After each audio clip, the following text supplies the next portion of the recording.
Now, the European Union has announced tariffs on imports from the United States. The levies, most of which go into effect in May, hit goods worth 20 billion euros, including U.S. motorcycles, poultry, and fruit. The announcement comes on the same day that U.S. President Trump's tariffs on the EU and China take effect. And DW's Brussels correspondent Jack Parrock told me more about these EU measures.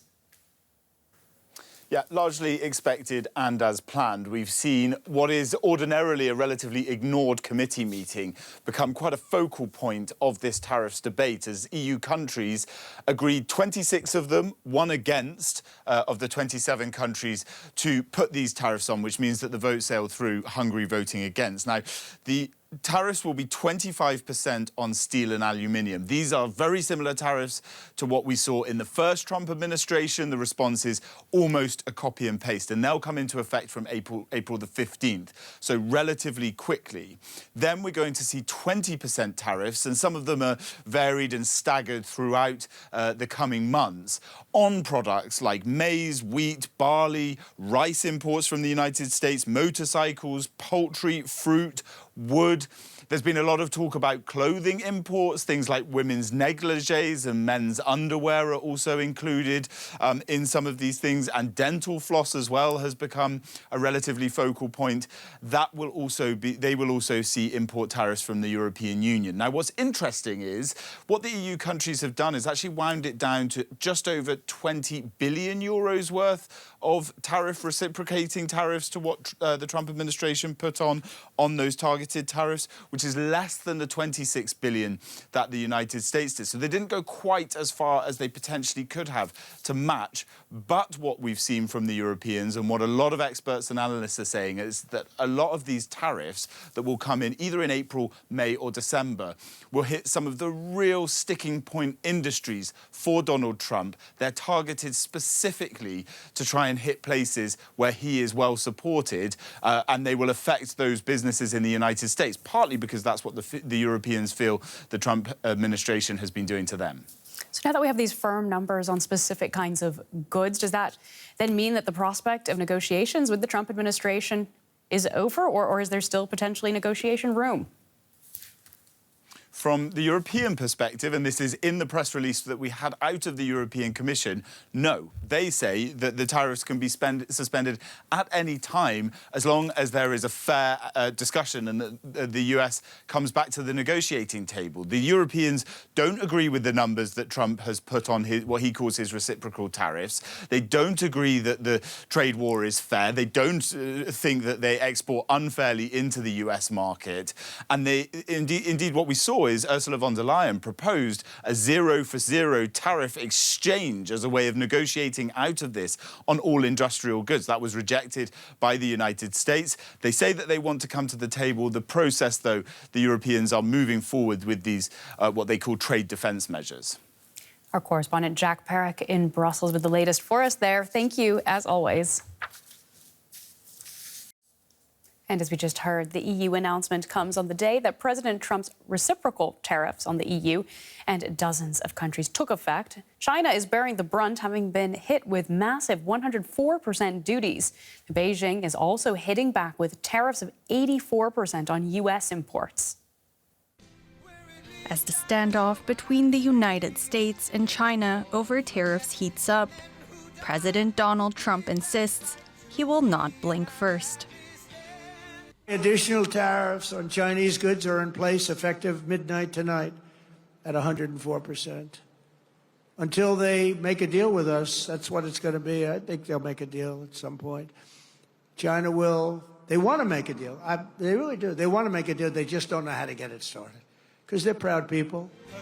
Trump says his tariffs are a necessary tool to revive U.S. manufacturing, and he blames China's reaction for the new increase. But China has prepared its own heightened counter tariffs that will go into effect a day later on Thursday. Beijing says the U.S. is making a mistake and that it has filed a complaint to the Geneva-based World Trade Organization over the measures. The Chinese people cannot be denied their legitimate right to development, and China's sovereignty, security and development interests must not be infringed upon. We will continue to take strong measures to safeguard our legitimate rights and interests. The tensions between the world's top two economies show no sign of dissipating. The tit-for-tat tariff dispute is making residents on the streets of Beijing nervous. I have always used US products in the past, including the phone I use now. But if there is really a big wave of price increases, I may choose domestic ones. I don't want to see things escalate. I hope that everyone can sit down and reconcile and talk and then sort things out step by step, rather than irrationally escalate them. But the fighting talk between Beijing and Washington continues, and further escalation could soon follow. DW's correspondent Melissa Chan is following that story for us from Taipei. She's given us some insights into China's retaliatory tariffs. So China has decided to respond aggressively, and this is consistent with its behavior over the past few days, taking this tactic of using its whole toolkit to threaten the United States. So essentially you have these two countries in a kind of death spiral that's going to impact the global economy. Now, from the Beijing perspective, there are two things they're likely considering. One is the fact that China is an authoritarian country. They are less answerable to their citizens and more likely to drag this out and deal with the pain of what's going to come in terms of the pain for consumers, pain for investors, and so on. The other thing is that even if President Trump achieves his goal, his dream of having factories move from overseas back to the United States, those factories are going to need a lot of raw materials and supplies. Where do factories get them? Well, they get them a lot from China. And so that is the trump card that Beijing holds. So is Melissa Chan there. And now we can get across to New York and our financial correspondent, Jens Korte, who's got the latest from the U.S. We have stocks in the United States today opening mostly lower. Tell us what the mood is like on Wall Street.